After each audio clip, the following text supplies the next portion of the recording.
ገና በ19ኛው ዓመቷ በሚሊዮኖች የሚቆጠሩ ሰዎችን ልብ መግዛት የቻለች ድንቅ ተዋናይት በተፈጥሮ ውበቷ በሚያምር የፀጉር ስታይሏ እና በስሜታዊ የትወና ብቃቷ የምትታወቀው ሱ ቡርጁ ያጊዝ ወይም አሲዬ አሁን ላይ ተራ ተዋናይት ብቻ ሳትሆን የቱርክ ሲኔማ ትልቅ ተስፋ ሆናለች። ግን እቺ ከኢስታንቡል የተነሳች ወጣት እንዴት በዓለም ዙሪያ ተወዳጅ ልትሆን ቻለች?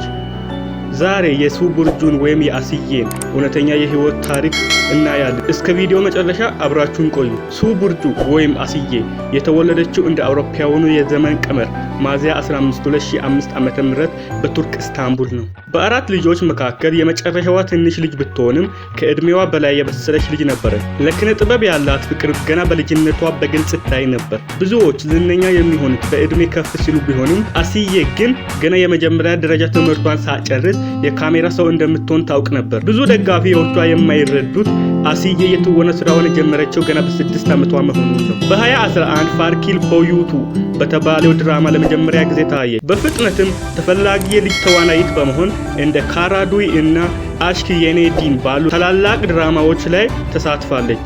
ሌሎች ልጆች በፓርክ በሚጫወቱበት ጊዜ አሲዬ በፊልም ቀረጻ ቦታዎች ላይ ከቱርክ ታላላቅ ተዋናዮች ትምህርት ትቀስም ነበር። በኋላም በፔራ የጥበብ ትምህርት ቤት በቲያትር ዘርፍ ተመርቃለች።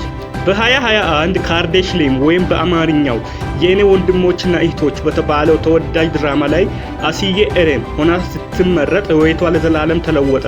ወላጆቿን አጥታ ከወንድሞቿ ጋር ለመኖር የምትታገለዋን ወጣት ሆና የተወነችበት መንገድ በዓለም ዙሪያ ያሉ ተመልካቾችን አስለቅሷል። አብሯት ከሚተውነው ኦኑር ሰይት ያራን ወይም ዶሩክ ጋር የነበራቸው ጥምረት አስዶር በሚል በማህበራዊ ሚዲያ ትልቅ መነጋገሪያ ሆኖ ነበር። ልፋቷ በከንቱ አልቀረም። በ2022 ብዙ አንጋፋ ተዋናዮች የሚመኙትን ጎልደን በተርፍላይ ሽልማትን በደማቅ ኮከብና በምርጥ የድራማ ጥንዶች ዘርፍ አሸንፋለች። በኢንስታግራም ገጿ ላይ ከ5 ሚሊዮን በላይ ተከታዮች ያሏት ሲሆን የበርካታ ታዋቂ ምርቶች ማስታወቂያ ፊት ለመሆን በቅታለች።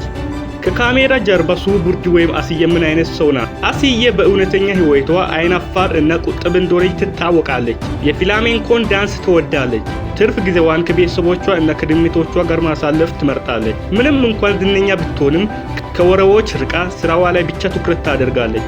ከ4 ዓመታት የካርዴሽሌም ቆይታ በኋላ አሲዬ አሁን ወደ አዲስ ምዕራፍ ተሸጋግራለች። በአሁኑ ወቅት ብርጌጅ ማሳሪ በተባለው አዲስ ድራማ ላይ ከታዋቂው ተዋናይ ቡራክ ዴኒዝ ጋር በመተወን ላይ ትገኛለች። ይህም ለወደፊቱ ትልቅ ደረጃ ላይ እንደምትደርስ ማሳያ ነው። ከትንሿ የልጅ ተዋናይነት እስከ ቱርክ ድራማ ንግስትነት የሱ ቡርጁ ወይም የአሲዬ ጉዞ ለብዙዎች አርአያ የሚሆን ነው። እናንተስ ሱ ቡርጁ ወይም አሲዬ ከተወነችባቸው ድራማዎች የትኛውን ገጸ ባህሪ ትወዳላችሁ? ከታች በኮሜንት ታሳውቁኝ። ቪዲዮውን ላይክ እና ሰብስክራይብ ማድረግ እንዳትረሱ። እስከ መጨረሻው ስለተመለከታችሁ አመሰግናለሁ።